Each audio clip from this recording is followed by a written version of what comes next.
নমস্কার বন্ধুরা, তোমরা সবাই কেমন আছো? আশা করি তোমরা সবাই ভালো আছো। তো আজকে আমি অ্যাভনি মল চলে এসেছি কিছু কেনাকাটা করতে। তো কেনাকাটা আমি আমার বরের জন্য করছি।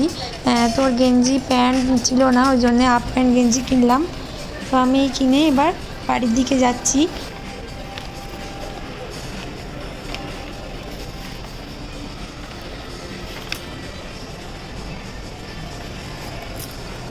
তোমরা যারা অ্যাভনি মলে এখনও আসোনি তারা একবার হলেও ঘুরে যেও। তো সবার জন্যই কমফোর্টেবল সব রেডি জামা পাওয়া যায়। তো 299 থেকে শুরু, 199-এরও আছে। সব রকম কোয়ালিটির আছে আর কি। একদম 2000 থেকেও শুরু আছে, আবার 200 থেকেও শুরু আছে। তো তোমরা একবার এসে ঘুরে যেও। আমি এবার বেরিয়ে যাব বাইরে, কারণ আমার বরের একটা ফোন এসেছে, সে তাড়াতাড়ি করে চলে যাচ্ছে দেখো।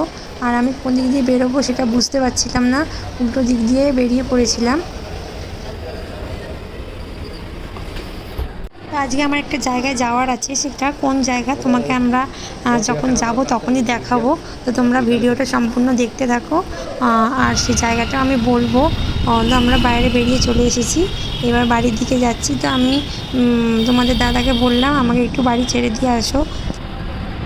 তা আমি বাড়ি গিয়ে খেয়ে দিয়ে চান টান করে আমার ছেলেকে খাইয়ে আর আমার তারপরে ড্রেস পরে রেডি হয়ে নিয়ে গাড়িতে উঠে পড়েছি। এবার যাচ্ছি আমরা সাঁতরাগাছি।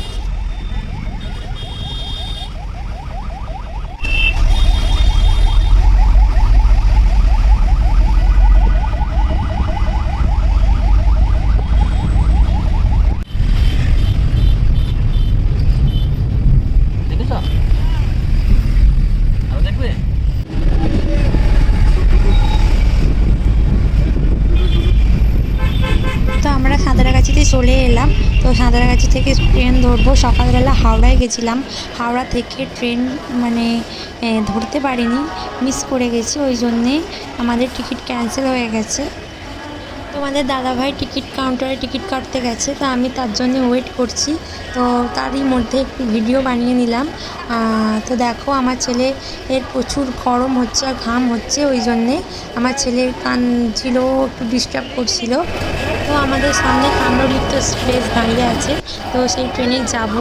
ও এটা হাওড়া থেকে দীঘা অবধি যাবে, তো সেই ট্রেনে আমরা যাব।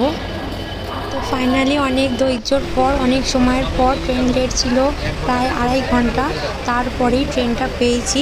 তো ট্রেনটা অনেকটাই ফাঁকা আছে, আমরা সব সিট পেয়ে গেছি সবাই, সিটেও বসেও পড়েছি। এবার তো ট্রেন ছাড়বে, প্রায় 2 থেকে 2.5 ঘন্টা মতো ট্রেন লেট ছিল। তোমরা দেখো ট্রেনটা কোথায় দাঁড় করিয়েছি, স্টেশনে পুরোপুরি ঢোকেনি, অর্ধেক স্টেশন থেকে বাইরে আছে। তো আমরা স্টেশন থেকে নেমে সিঁড়ি দিয়ে মানে অনেক কষ্টে উঠেছি ওপরে। ট্রেন চালু হয়ে গেছে। তো আমি এবার আমার শ্বশুরবাড়ির দিকে রওনা হচ্ছি। তো আমার শ্বশুরবাড়ি কাঁথি, তো তোমরা সবাই জানো।